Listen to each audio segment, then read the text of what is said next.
I remember once as a boy, my dad took me camping. At first I was excited to be spending a whole week out in the woods, but 2 days in I was sick of fishing and the batteries in my Game Boy had run completely dry. The third day I told my dad I wanted to go back to camp and play in the clearing around our tent. He looked worried about it at first, but after pestering him for about an hour, I wore him down and he let me take the 5-minute hike back to camp. We were from the city, and so much of this was new to me. Without my dad rushing me along to get to the river, that 5-minute hike got a lot longer as I got distracted by every cool plant, bug, and animal I walked by. I strayed from the path a couple times to check something out, but after I almost got lost for the second time, I decided to cut to the chase and just get back to camp. When I found the tent, I was immediately glad Dad was still fishing, because if he wasn't, there wouldn't be anything to eat. Something had slipped into the tent while we were gone and swiped all the food we'd brought from our supply bags. But don't worry, they left my dead batteries right where they were. I cleaned up the best I could, zipped the tent closed, and went back to my regularly scheduled exploring. I don't remember how long I was rooting in the dirt looking for bugs, but I eventually noticed a little red fluff out of the corner of my eye. When I turned to look, what was staring back at me was a baby red fox laying on its paws and twitching its tail. I put my hand out toward it and made a clicking sound. I'm not sure what I wanted it to do. Maybe smell my hand or something. When I moved, though, it stood and turned away from me and looked back in my direction. I stood up too, and it started trotting calmly into the woods. After a few seconds, it paused and turned back to look at me. I took a step toward it, and it turned and started prancing away again, with me a few paces behind. After a few moments, the dense woods started to thin a bit, and the fox's pace quickened, and eventually I found myself running to keep up as it darted around ahead of me. We ran through paths and up the river. The trees passed by in a blur, and I sprinted to keep up. We climbed a hill so steep that from the top I could see the canopy of trees we were just walking under moments before. That's when I realized how far we were from camp. So far that I couldn't see our clearing even from this high up. As impressed as I was with the view, the reality of my situation had begun to sink in. I had no idea where I was, and the only one who knew the way back was the fox, and it was still trying to lead me in the other direction. I turned slowly back towards the fox, still out of breath from the climb up that hill. Before I could find it, though, I spotted something else, another boy peering out from behind a tree. "Hello?" I said. He stared at me for a while, wide-eyed and still as a statue. "Hello back," he said, not moving from behind his tree. "Did you scare the fox off?" I asked, fearful I'd never make it back to camp without the fox to lead me. "No," the boy said. "He's right here." He still didn't move, didn't point anywhere. I looked all around, but I didn't spot the fox. "How old are you?" I asked after a while. The silence got awkward for a moment as he refused to answer. "I'm 9, I said, hoping he'd say something back. "I'm the same." "Oh, well, that's cool. Do you live around here?" I took a step toward him, but as soon as I moved, he retreated back behind his tree. "Oh, I'm sorry. I didn't mean to scare you. I'm not gonna hurt. It's okay," he interjected. "I just don't see many people this far into the woods." His footsteps made no noise as he moved out from behind the tree into full view. "I'm Ina," he said with a confidence that was a complete departure from his earlier demeanor. "Ina? That sounds like a girl's name." "Not where I'm from," he sassed back. "Where are you from?" I pressed again. He paused. "I guess it's a lot like this place, just a long time ago." Confused, I followed up. "How'd you get here?" "I snuck into a big box full of my favorite yellow fruit. I ate so many of them that I needed a nap. When I woke up, the big box was on a big boat, and when the boat landed again, I got off, and I've been here ever since." "So, you just live in the woods?" He shrugged. "So, what do you do out here by yourself?" "I run," he replied. "I dig up bugs. Sometimes I hunt birds. I sleep in the sun and bathe in the lake, and when people come camping, I like to play pranks on them, and if I'm lucky, they'll have sweets to swipe." I laughed. "Are there any cool places around here you could show me?" Somehow I'd forgotten I needed to find my way back to camp and went right back into exploration mode. He turned and started walking a few paces before pausing to look back at me. When I started to move toward him, he took off running and I ran following behind. He showed me the lake he told me about earlier and an old rotten log filled with termites. He showed me the most beautiful spiderweb he knew of, in a rabbit hole so big I could almost crawl in myself. When he couldn't think of anything else to show me, we played chase in the woods. After a few hours, I started to get hungry and remembered that I needed to get back before my dad realized I'd left camp. "Do you know the way back to the clearing near the river?" I asked Ina. He stopped cold and looked back at me over his shoulder with a frown. "What would you want to go back there for? Up here there's nothing to worry about and no one to tell you what to do. Why can't you stay?" "I've had so much fun up here with you, but my dad..." Almost like a spell had been broken, as soon as I mentioned him, I could hear my dad calling my name in the distance. My ears perked up, and I reeled in the direction of his voice. A few seconds later, he emerged from the forest, and I ran into his arms, suddenly realizing how worried I'd been that I was lost. "We're gonna talk about this when we get home," he said sternly. "What have you been doing way out here?" "I've been playing with my friend." I turned to find Ina, but he was nowhere in sight. "Your friend?" my dad asked. "He was around here." I nodded. "He was over..." I reached out to the point I noticed the fox peeking his head out from a hole in the base of a tree. We stood there for a moment, waiting to see what the fox would do. "Stay here," Dad said as he stepped towards the tree. The fox retreated back into the hole as my dad knelt down beside it. Then my dad spoke, in a voice he'd never used before, flat and silky smooth, and in a language I couldn't recognize. Somehow the fox seemed to understand. It peeked back out of the hole as he spoke, and then came cautiously out completely, and sat down looking up at my dad, seemingly as entranced as I was.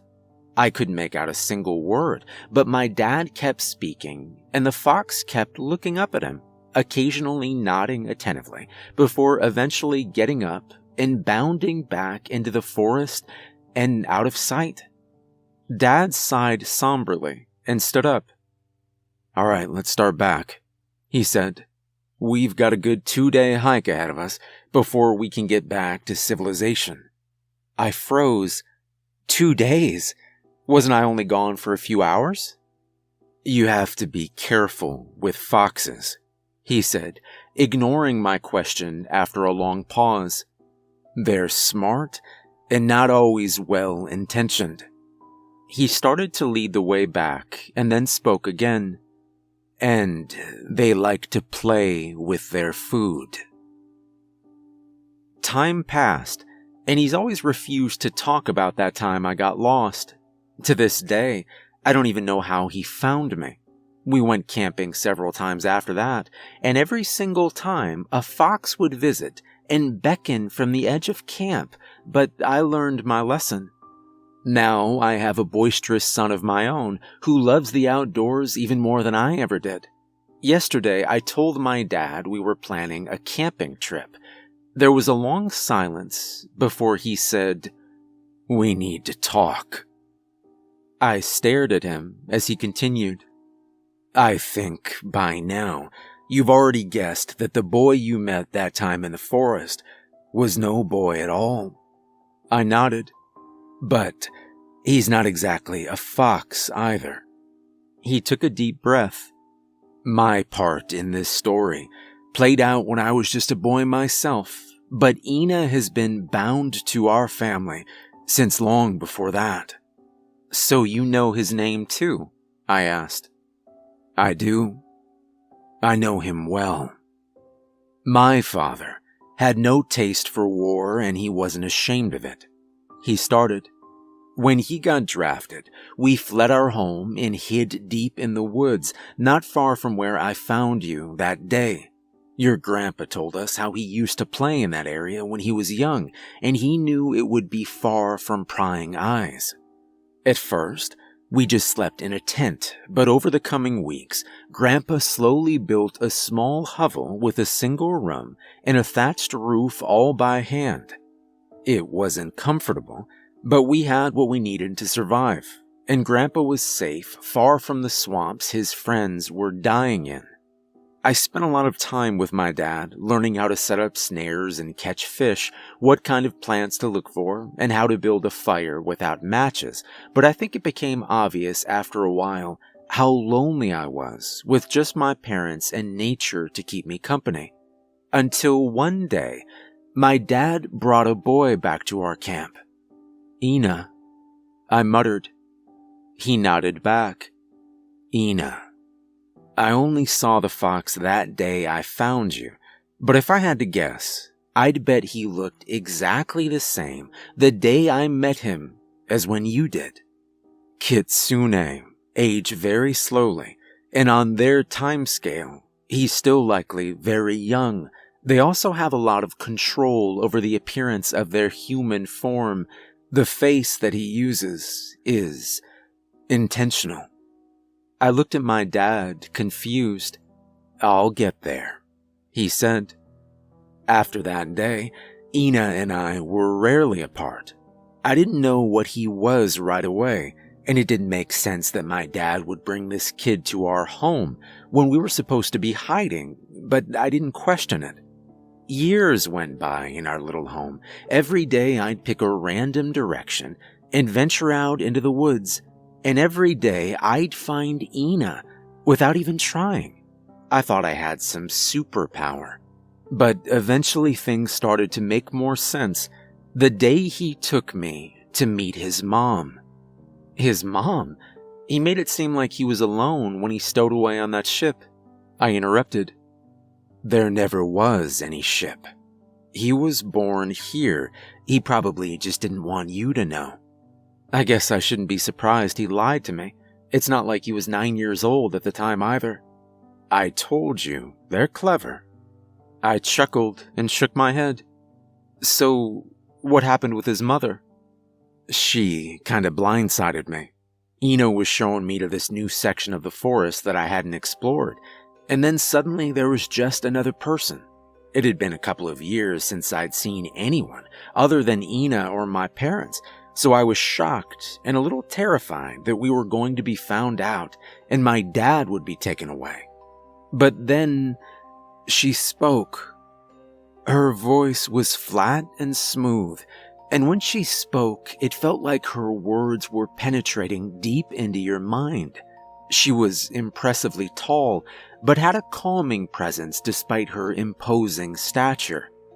She told me her name was Suki, and asked if I was the boy her Ina had been playing with, in a way that implied she already knew the answer. I nodded, and she smiled back and came towards me with noiseless footsteps. She knelt down so that we were face to face and whispered, I guess you do look like one of his. She put one hand on my shoulder, gazed into my eyes, pressed her thumb into my forehead, and suddenly I was somewhere else. A meadow I didn't know on a sunny day. I was so tall now. I looked down and saw Ina holding my hand, but it wasn't my hand and it wasn't Ina. He was identical, but somehow I just knew it wasn't him. Then I blinked, and it was nighttime. I was sitting next to a fire. The boy was there too, but he was older now, and I realized how much he looked like me. We were eating berries and laughing, while two fish roasted on sticks leaning near the flame. There was a warmth in his laughter that was so disarming, and in that moment, I felt full and complete. I blinked again, and that feeling was gone, and so was he. Ina was there with me now, but I felt alone. The fire was dying out, and I was getting tired. Ina and I laid down next to the embers, and I closed my eyes, and when I woke, I was myself again. Alone and in a thicket I didn't recognize, but I somehow still felt like I knew where I was. I tried to get up, but my body didn't listen, and I started to panic. The sensation of it was strange. I could feel my body as if everything was completely normal, but I couldn't move a single muscle. Then she spoke, but this time it came from inside my mind. She told me to relax and that she was going to be with me for a while. She said she wouldn't hurt me, but every once in a while she would need to take control, and in return, she would share as much of her wisdom with me as my human mind could hold. As soon as she finished talking, she let go of her control, and I was able to move again. For months after that, I'd leave our camp every day under the pretext of playing with Ina, but as soon as I was out of sight, I'd black out and wake up hours later in a remote part of the forest I'd never seen before. Somehow, I always knew the way back home, and she never left me with so much as a bruise. Did you ever find out what happened during those blackouts? I interjected. He paused for a moment and continued on, ignoring my question. She kept up her end of the bargain, though. It was like being wired directly into the universe. If I wanted to know what the pyramids looked like when they'd just been built, I could close my eyes, and I was there. If I focused, I could see my parents' thoughts, or even the thoughts of people I never met on the other side of the planet. The drawback was that she wasn't just an open book for me to look through. I had to know exactly what it was I wanted to know. As a kid, it didn't occur to me to ask about the secrets of the universe or the meaning of life. But the one thing I did want to know was, who was that boy in the visions, and what did he have to do with me? For this, she spoke and told me, briefly, a story she said was too painful for her to relive. It was my grandfather in the vision. The boy with Ina's face was my grandfather. His parents were drunks and abusive, so one day when he was still a child, he slipped out the window at night and vanished into the woods. Suki watched him closely from a distance while he wandered in search of food. When he eventually collapsed for the night, she conjured a flame to keep him warm. This went on for days before she finally decided to take him in and care for him. She told me that she'd never realized how alone she'd felt before, and that the years that followed were like a dream with him by her side. And eventually, as he grew, their friendship turned to love, and that love, in turn, bore fruit. They named him Ina after her father, and for a while, they were happy. That happiness wasn't destined to last, though.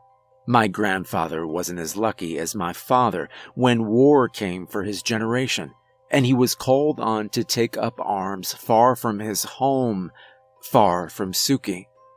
She waited for him with unwavering loyalty, but when he returned, he'd fallen in love with another woman, a nurse he met abroad, and they had a child together, my father. In her jealousy, Suki fled into the woods and my grandfather never saw her again, but no matter how hard she tried, she couldn't keep Ina away from his brother and, eventually, me. Both me and my father grew up with Ina in our lives. So why didn't I? I asked with envy. It was a request from Suki. The day she left me, she asked that I be the one to finally sever ties with her and Ina so that she could move past the pain of my grandfather's betrayal. If I agreed, she said she'd leave me with some knowledge that I'd find useful as I got older. Among that knowledge was God's tongue, the language you heard me speak that day. And after that, she was gone. I never saw her or Ina again. Aside from that time, he led you into the woods, and I lost all access to Suki's abilities. That's why we set up camp so far from where Ina eventually led you. I was hoping we'd be outside of his territory. I don't think anywhere is outside his territory, I chimed in. I saw a fox like him trying to lead me away every time we went camping, even when we were nowhere nearby. Yes, he was always strong-willed. That's why Suki had such a hard time keeping him away from us. So what did you tell him that day in the God's tongue? I told him that I missed him. I thanked him for his company growing up, and to tell his mother I was sorry for intruding. We sat quietly, and I stared at the floor as I thought through the story my dad had finally shared with me. So what should I do? I asked him. Well, if you go into the woods, Ina will probably show up, especially if you bring kids with you. So you'll have to keep your wits about you and make sure that boy never leaves your sight. So that's it. That's the story that I've been waiting my whole life to hear. That boy in the woods that day was my grandfather's half-brother. The way my dad avoided the question about his blackouts makes me uneasy, though. I think he knows what she was using him for, but I don't know why he'd hide it.